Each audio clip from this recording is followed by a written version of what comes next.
नमस्कार, आप देख रहे हैं प्राइम न्यूज। मैं हूं राजेश कुमार। वक्त यूपी प्राइम का है। उत्तर प्रदेश के हाथरस में 19 साल की एक दलित युवती से गैंगरेप और उसकी हत्या के मामले में सीबीआई ने 4 आरोपियों के खिलाफ चार्जशीट दाखिल कर दी। चार्जशीट में लड़की के साथ गैंगरेप और हत्या की बात कही गई है। इसे लेकर कांग्रेस नेता प्रियंका गांधी ने योगी सरकार पर निशाना साधा। प्रियंका ने ट्वीट कर लिखा कि एक तरफ सरकार संरक्षित अन्याय था, दूसरी तरफ परिवार की न्याय की आस थी। पीड़िता का शव जबरदस्ती जला दिया गया। पीड़िता को बदनाम करने की कोशिशें हुई, परिवार को धमकाया गया, लेकिन सत्य की जीत हुई। सत्यमेव जयते। वहीं समाजवादी पार्टी के प्रवक्ता सुनील सिंह साजन ने भी योगी सरकार पर हमला बोला और कहा कि बीजेपी के लोग सीना ठोक कर कह रहे थे कि चारों लड़के निर्दोष हैं। हम धन्यवाद देंगे देश की मीडिया का। देश की मीडिया ने मुद्दा उठाया तो सीबीआई जांच हुई, सीबीआई जांच हुई तो न्याय हो रहा है। देखिए, हाथरस की घटना में सीबीआई ने जो चार्जशीट दाखिल की है, उस चार्जशीट दाखिल होने के बाद कम से कम हम ये कह सकते हैं योगी सरकार के मुंह पर करारा तमाचा है। यही योगी सरकार, भारतीय जनता पार्टी के लोग सीना पीट रहे थे कि नहीं, वो चारों लड़के निर्दोष हैं। आखिर अब क्या हुआ? अब वो दोषी साबित हो गए। तो हम सबसे ज्यादा धन्यवाद देंगे देश की मीडिया को। अगर मीडिया ने नहीं दिखाया होता तो सीबीआई नहीं होती, सीबीआई नहीं होती तो सच सामने नहीं आता। ये बात साफ हो गई है कि भारतीय जनता पार्टी हमेशा झूठ बोलती है। हमारे नेता माननीय अखिलेश यादव जी ने कहा कि भारतीय जनता पार्टी से कुछ पाने के लिए उससे लड़ना पड़ता है। वो न्याय पाने की बात हो या हक पाने की बात हो, बिना लड़े बिना छीने ये देने वाले नहीं। इतने झूठे लोग हैं।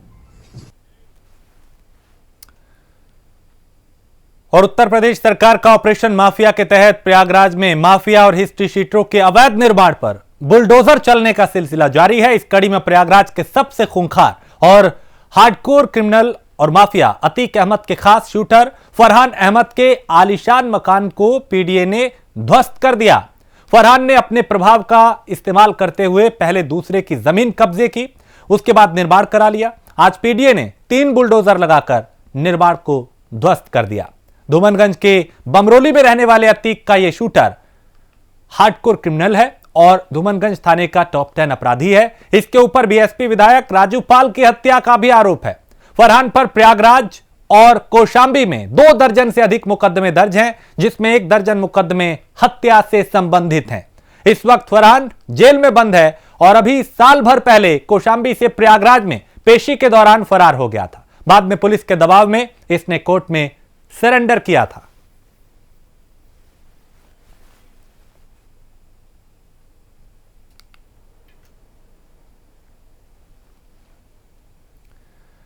और भदोही में बाहुबली विधायक विजय मिश्रा पर प्रशासन ने बड़ी कार्रवाई की है। विधायक के द्वारा 5 करोड़ रुपए की कीमत की सरकारी जमीन पर कब्जा किया गया था। उस कब्जे को आज प्रशासन ने हटवाया है। ग्राम समाज की जमीन पर विधायक के द्वारा बाउंड्री बनाई गई थी, जिसको जेसीबी से तोड़ा गया। विधायक की ज्ञानपुर विधानसभा सीट से वो विधायक हैं और नाम विजय मिश्रा है। पहले भी हमने इसका जिक्र किया। वर्तमान में वो जेल में बंद है।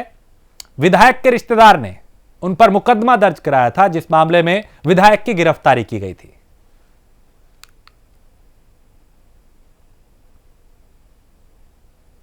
तो विजय मिश्रा की अवैध संपत्ति पर प्रशासन का पंजा चला।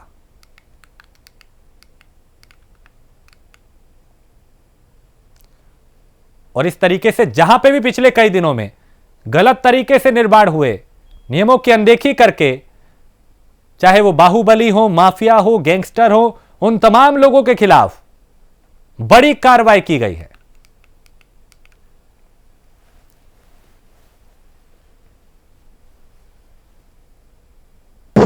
ये नर्दन गांव में उसर खाते की ज़मीन है, 1402 नंबर। ये माननीय विधायक जी विजय मिश्रा जी के द्वारा ये कब्जा किया गया था। लगभग 0.6 हेक्टेयर, आधे हेक्टेयर से ज़्यादा। इसकी मालियत भी करोड़ों में है। तो ये अवैध कब्जा था। इसमें जिलाधिकारी महोदय का आदेश हो चुका है, तो इसे गिरा दिया गया। कितनी ज़मीन उन्होंने रजिस्ट्री करवाई थी, बताया जा रहा ट्रस्ट के नाम रजिस्ट्री करवाई गई है ज़मीन? रजिस्ट्री की ज़मीन की अलग है। जो हमारी अवैध कब्जे की ज़मीन, जो उसर खाते की ज़मीन है, हमने उसके नाप जोक करा करके अपनी अलग कर ली है। जिसने कब्जा है उस ज़मीन पर उसको हटवाया जा रहा है। मुख्यमंत्री योगी आदित्यनाथ ने प्रदेश की महिलाओं को बड़ी सौगात दी है। उन्होंने महिलाओं के आर्थिक स्वावलंबन के लिए 97,663 स्वयं सहायता समूहों और उनके संगठनों को 445.92 करोड़ रुपए की पूंजीकरण धनराशि का हस्तांतरण किया है। मुख्यमंत्री आवास पर आयोजित एक कार्यक्रम में सीएम के द्वारा धनराशि सीधे समूहों के बैंक खातों में ट्रांसफर की गई।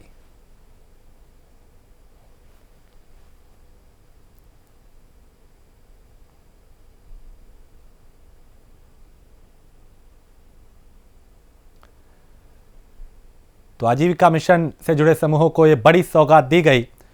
नए नए रोजगार का सृजन करना है, मुख्यमंत्री ने कहा, और अभी 4 से 5 महीने मास्क पहनना पड़ेगा। दिल्ली की आबादी के बराबर उत्तर प्रदेश में छात्र हैं, इस बात का भी उन्होंने जिक्र किया। तो स्वयं सहायता समूहों के लिए यह बड़ी सौगात मुख्यमंत्री ने दी।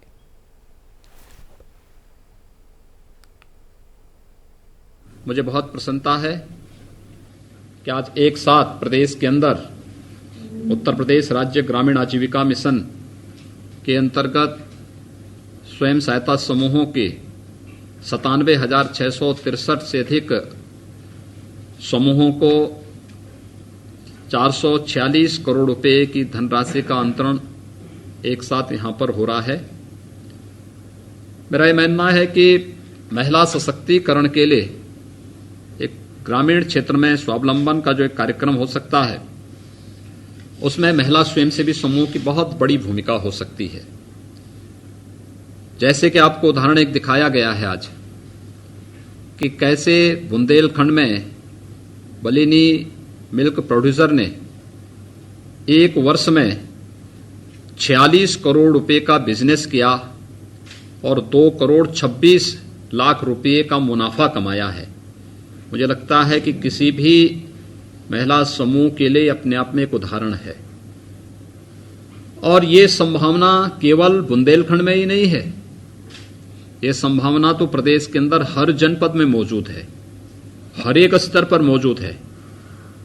केवल हमारे प्रशासनिक अधिकारीगण और इस व्यवस्था से जुड़े हुए जो अधिकारी हैं, ये एक योग्य योजक के रूप में उन स्वयंसेवी समूहों के साथ जुड़ करके अगर कार्य करना प्रारंभ कर लेंगे तो हर जनपद में हम एक बलनी मिल्क प्रोड्यूसर की तरह ही एक नए ऐसे महिला स्वयंसेवी संगठन खड़ा कर सकते हैं जो मातृशक्ति के स्वावलंबन की दिशा में, बहन और बेटियों के स्वावलंबन की दिशा में एक बहुत बड़ी भूमिका का निर्वहन कर सकते हैं।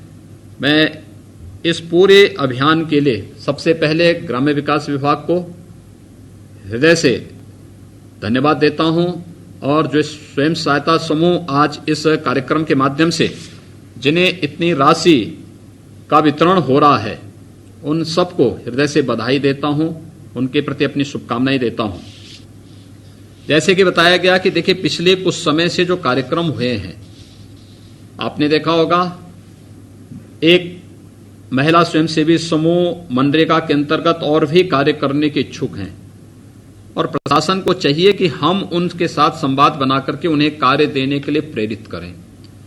अच्छा है, कार्य के लिए वे सभी कार्यक्रम उन तक हम पहुंचाने का कार्य करें जिससे उनके हाथों को रोजगार मिल सके और वे अधिक से अधिक कार्यों के साथ जुड़ करके, शासन की योजनाओं के साथ जुड़ करके अपने समूह को और भी लाभकारी बना करके औरों के सामने एक प्रेरणा प्रस्तुत कर सकें। प्रदेश के अंदर इस दिशा में पिछले 8-9 महीनों के दौरान बहुत काम हुआ है। खासतौर पर आपने देखा होगा, अभी हम लोगों ने एक बेसी सखी से बातचीत किया है। प्रदेश के अंदर हर ग्राम पंचायत में एक बैंकिंग कॉरेस्पॉन्डेंट सखी के चयन की प्रक्रिया पूरी हो चुकी है और उनकी ट्रेनिंग का कार्यक्रम हो रहा है। ट्रेनिंग के बाद ये हर गांव में जाएंगी, पैसे के लेन देन के कार्यक्रम को बैंकों से जोड़ करके लोग स्वयं वहां पे संपादित करेंगे। कितना बड़ा कार्य है ये। आपने देखा होगा, कोरोना कालखंड में हम वृद्धावस्था पेंशन, निराश्रित महिला पेंशन, दिव्यांगजन पेंशन, किसान सम्मान निधि या फिर जनधन अकाउंटधारी महिलाओं के खाते में जो प्रधानमंत्री जी ने अतिरिक्त धनराशि उन्हें उपलब्ध कराई थी, इस सभी के लिए लोग बैंकों में जाते थे, वहां लाइन लगाते थे। कोरोना का खतरा समाप्त नहीं हुआ। हर गांव में बैंक भी नहीं है। हमारे पास प्रदेश के अंदर अगर हम लोग देखेंगे तो 59,000 के आसपास ग्राम पंचायतें हैं। हमारे पास 700 से अधिक नगर निकाय हैं, लेकिन बैंकों की संख्या प्रदेश में कुल 18,000 है। तो स्वाभाविक रूप से हर गांव में बैंक की शाखा नहीं है, तो हर गांव में बैंक की शाखा या बैंक उपलब्ध न होने के कारण उन्हें 5 किलोमीटर 7 किलोमीटर तक जाना पड़ता है। आने जाने में समय लगना, बैंक में भीड़ होने पर वहां उनको वेट करना, ये सभी कार्य, दूसरा बैंक का एक कार्य दिवस का होता है उनका, सुबह 10 बजे से लेकर 2 बजे तक ही वे पैसे का लेन देन कर सकते हैं। लेकिन जब ये वीसी सखी गांव में काम करेंगी तो किसी भी समय पैसा जमा करने और पैसा निकालने का एक सुविधा गांव के सामान्य व्यक्ति को गांव में ही प्राप्त होगा। अनेक महिला स्वयंसेवी समूह से जुड़ी भी सदस्यों को इसके साथ जुड़ने का अवसर मिला है। ये 58,000 से अधिक ये बीसी सखी प्रदेश की ग्राम पंचायतों में बन रही हैं। एक बहुत बड़ा कार्य हो रहा है और महिला स्वयंसेवी समूह के लिए यह एक अवसर है। इसी प्रकार से सामुदायिक शौचालयों की स्वच्छता और उसके रखरखाव की व्यवस्था आप देखेंगे, हर ग्राम पंचायत में एक एक सामुदायिक शौचालय बनना है। यानी 59,000 ग्राम पंचायतों में एक एक सामुदायिक शौचालय बनेगा तो 59,000 महिला स्वयंसेवी समूह से जुड़ी हुई एक महिला को उसके साथ जुड़ने और 6,000 रुपए महीने, यानी उसके रखरखाव साफ सफाई की व्यवस्था के बदले 6,000 रुपए हर महीने उन्हें उपलब्ध होगा। बीसी सखी के बाद सामुदायिक शौचालयों के रखरखाव और उसके स्वच्छता के प्रति जागरूकता और उसको पूरी तरह देखभाल करना, और उनको इतना रोजगार का सृजन वहां पे हुआ है। जैसे अभी अलीगढ़ के अंदर आपने देखा होगा कैसे एक महिला स्वयंसेवी समूह से जुड़ी बहन ने बोला कि पति का काम नहीं था, घर की आवश्यकता थी, उन्होंने इस व्यवस्था को संभाला। और मैं चाहूंगा कि स्वच्छता के लिए हाथ से वहां पे पोछा लगाने की आवश्यकता न पड़े, बल्कि हम उसके लिए मशीन और या उस प्रकार की व्यवस्था दें जिससे वे लोग साफ सफाई भी रख सकें, लेकिन साथ साथ जो स्वास्थ्य के आवश्यक नियम हैं उसका पालन भी वहां पर किया जा सके। इस बात को भी हमें ध्यान में रखना होगा। उसके साथ हम उनको जोड़ें। किसी की गरीबी का फायदा हम लोग किसी को भी न लेने दें, बल्कि उसके साथ हम उनके सम्मान की रक्षा भी करें और उनको स्वच्छता के प्रति भी जागरूक करेंगे तो बहुत बड़ा काम हो सकता है। मैं अलीगढ़ के और अन्य सभी जिला प्रशासन से कहूंगा कि इस बात का ध्यान रखेंगे। हर ग्राम पंचायत में जिन भी बहनों को ये काम देंगे तो उन पर इस बात के ध्यान रखने की आवश्यकता है। प्रदेश सरकार ने यह भी निर्णय लिया है कि प्रदेश के अंदर जितने भी राशन की दुकानें हैं, जहां भी कोई अनियमितता की शिकायत आती है और वह निरस्त होती है तो पहली प्राथमिकता गांव की महिला स्वयंसेवी समूह को देने की होनी चाहिए। और इसमें हमें बिना किसी उसके महिला स्वयंसेवी समूह को ये कोटी की दुकान देनी चाहिए और उसमें आवश्यक प्रशिक्षण की आवश्यकता पड़ती है तो उन्हें दे करके इस कार्यक्रम को हमें आगे बढ़ाना चाहिए।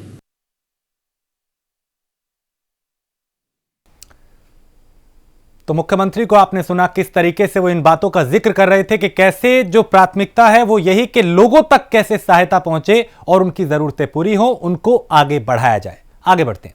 केंद्र सरकार के नए कृषि कानून के खिलाफ जारी किसानों के आंदोलन को कांग्रेस समेत कई राजनीतिक दलों और संगठनों का समर्थन है और विरोध भी है। कांग्रेस तो चूंकि लगातार विरोध कर रही है और इस आंदोलन को खत्म करने के लिए केंद्र तमाम उपाय कर रहा है। वो लगातार कह रहा है कि विपक्षी पार्टियां किसानों को बेवजह भड़का रही हैं। केंद्र ने जो कानून किसानों के हित के लिए बनाया है उसके खिलाफ भ्रम पैदा किया जा रहा है। इस बीच केंद्रीय कपड़ा मंत्री स्मृति ईरानी ने मेरठ में विपक्षी पार्टी पर जोरदार हमला किया। ऐसे जिनको जीवन में पहली बार प्रधान सेवक एक ऐसा मिला जिसने 5 लाख रुपए की सेवा आयुष्मान भारत के तहत मुहैया कराई। आज जो डंके की चोट पर विकास के नेता बोल रहे हैं, उन्होंने कभी किसान परिवार के लिए ना शौचालय बनाया, ना उनकी रसोई में गैस का सिलेंडर भिजवाया, ना उनके परिवारों को आयुष्मान भारत का तोहफा दिया। बिल को लेकर अपनी राजनीतिक रोटियां सेकते हैं ये लोग। ऐसा क्या है इन बिलों में जिनसे आपत्ति है कांग्रेस और यूपीए दल के नेताओं को? किसानों के बीच में भ्रम फैलाया गया, एमएसपी का ऑपरेशन बंद हो जाएगा।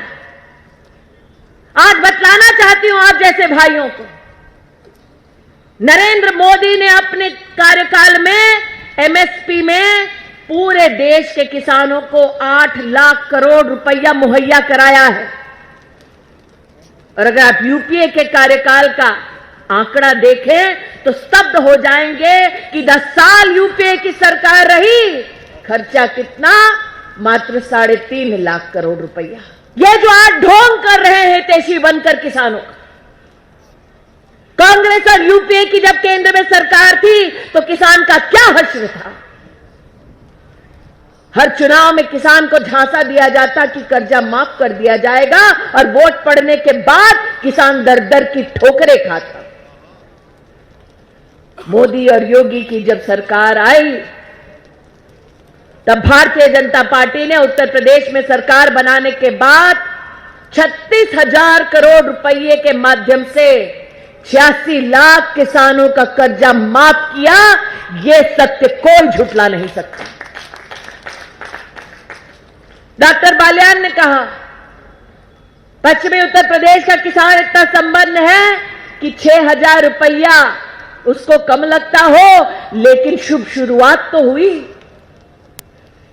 कितने किसान ऐसे जो कर्ज तले दबे जा रहे थे, उनको नरेंद्र मोदी के आशीर्वाद से न सिर्फ कर्जा माफ किया गया बल्कि देश के इतिहास में पहली बार किसान सम्मान निधि के माध्यम से हर किसान के खाते में साल का 6,000 रुपया, 10 साल का 60,000 रुपया देने वाला अगर कोई नेता इस देश में आया तो नरेंद्र मोदी आया। आज किसान भाइयों से कहना चाहती हूं, इस 1.5 वर्ष में 14 करोड़ देश के किसानों को 93,000 करोड़ रुपया अगर किसी ने बैंक के खाते में पहुंचाया तो मोदी ने पहुंचाया।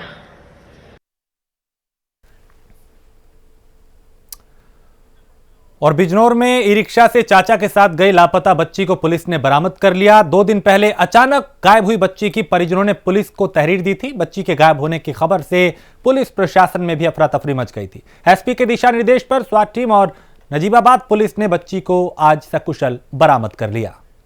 8 वर्षीय लड़की गायब हुई थी। 363 आईपीसी का अभियोग पंजीकृत किया गया था। स्थानीय पुलिस बल स्वाट सर्विलांस टीम द्वारा उसकी तलाश की गई। आज वह लड़की बरामद हुई है।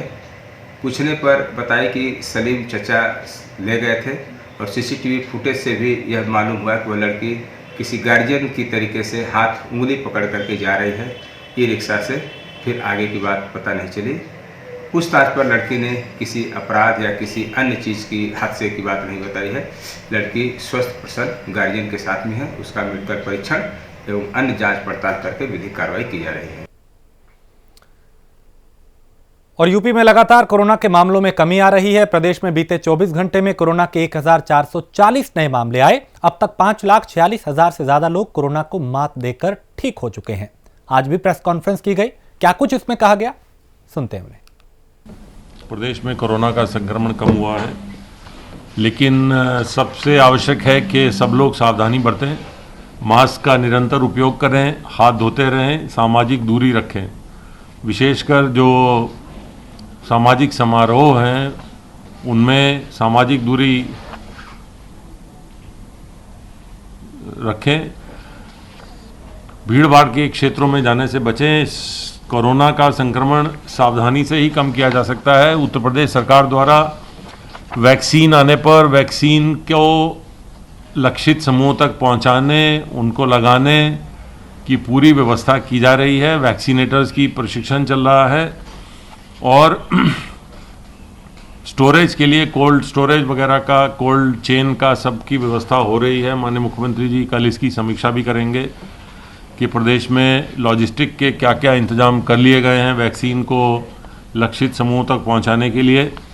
मैं एक चीज़ और बताना चाहूँगा कि प्रदेश सरकार के स्वास्थ्य विभाग ने लगभग 2.25 करोड़ टेस्ट के साथ साथ लगभग 15 करोड़ परिवारों में, 15 करोड़ लोगों में, जनसंख्या में जाकर उनका हालचाल पूछा है, उनसे स्वास्थ्य के बारे में जानकारी ली है, संक्रमण के बारे में जानकारी ली है। इस प्रकार लगभग 17 करोड़ से अधिक की जनसंख्या को स्वास्थ्य विभाग ने कवर किया है, उन तक पहुँचे हैं। पूरे देश में ये किसी भी प्रदेश में इतनी बड़ी संख्या में परिवारों तक स्वास्थ्य विभाग या सरकार की मशीनरी अभी नहीं पहुंची है, और ये एक रिकॉर्ड है। इतनी मात्रा में टेस्ट और इतनी मात्रा में सर्विलांस प्रत्येक परिवार तक पहुंचने का सरकार का प्रयास, और ये प्रयास लगातार जारी है। प्रत्येक दिन इसकी समीक्षा हो रही है, प्रत्येक दिन परिवारों तक स्वास्थ्य विभाग व राज्य सरकार की अन्य एजेंसियां पहुंच रही हैं, उनसे पूछ रही हैं। प्रदेश में संक्रमण कम होने से कंटेनमेंट जोन और में कमी आई है। लगभग अब 6,405 कंटेनमेंट जोन रह गए हैं, हॉटस्पॉट भी कम हुए हैं, और प्रदेश में औद्योगिक गतिविधियां तेज़ी से चालू किए जाने की प्रक्रिया चल रही है। लगभग 8,18,000 इकाइयाँ कार्यशील हैं। प्रदेश में जो पूर्व से चल रही इकाइयाँ थी उनमें कार्यशील पूंजी की समस्याएं, लगभग 4,37,000 इकाइयों को 11,100 करोड़ रुपए के ऋण वितरण किए गए हैं। प्रदेश में मिशन रोजगार के अंतर्गत विभिन्न कार्यक्रम चलाए जा रहे हैं। आज भी माननीय मुख्यमंत्री जी प्रदेश के महिलाओं के स्वयं सहायता समूहों को लगभग 400 करोड़ से अधिक धनराशि उनके खातों में हस्तांतरित करने का कार्यक्रम की शुरुआत करेंगे। ये एक बहुत बड़ा कार्यक्रम है जिसमें कि जो महिलाओं के स्वयंसेवी समूह गाँव में बनाए गए हैं, जो कि न केवल इन महिलाओं के लिए बल्कि और जो इनमें कार्य कर रहे हैं उनके लिए रोज़गार के अवसर उपलब्ध करा रहे हैं। मिशन रोजगार कार्यक्रम के अंतर्गत इनको रिवॉल्विंग फंड और अन्य धनराशियां हस्तांतरित की जाएंगी ताकि ये उस धनराशि से कोई ना कोई। और मेरठ के नौचंदी में पुलिस और एसटीएफ को एक बड़ी कामयाबी हाथ लगी। एसटीएफ की टीम ने थाना क्षेत्र में दबिश देकर अवैध हथियार बनाने की फैक्ट्री का भांडाफोड़ किया। फैक्ट्री के अंदर बने अधबने हथियारों का जखीरा भी बरामद किया है और 2 आरोपियों को भी गिरफ्तार किया है।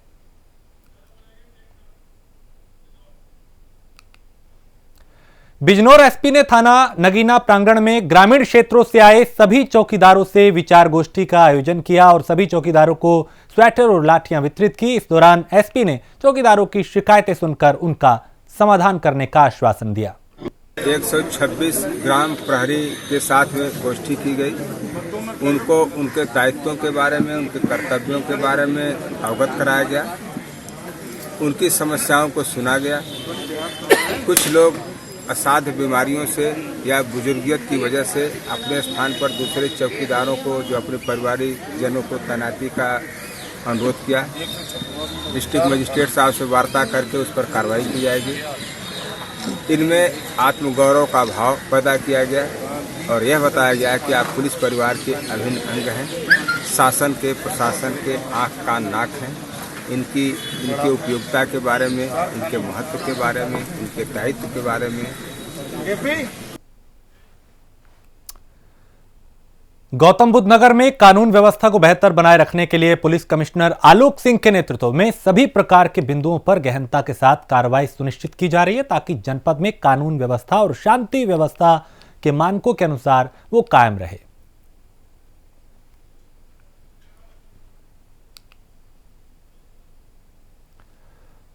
और लखीमपुर खीरी में भी कड़ाके की ठंड है। बढ़ती ठंड के चलते बाहर से आने वाले लोगों और बेसहाराओं के लिए कई तरह की परेशानियां हैं, लेकिन रैन बसेरों में एक ऐसा रैन बसेरा भी है जो किसी लग्जरी होटल से कम नहीं, जहां ठंड से बचाव के साथ साथ सभी तरह की सुविधाएं उपलब्ध हैं। ठंड को देखते हुए हमारे जनपद में इस समय 19 शेल्टर होम चल रहे हैं।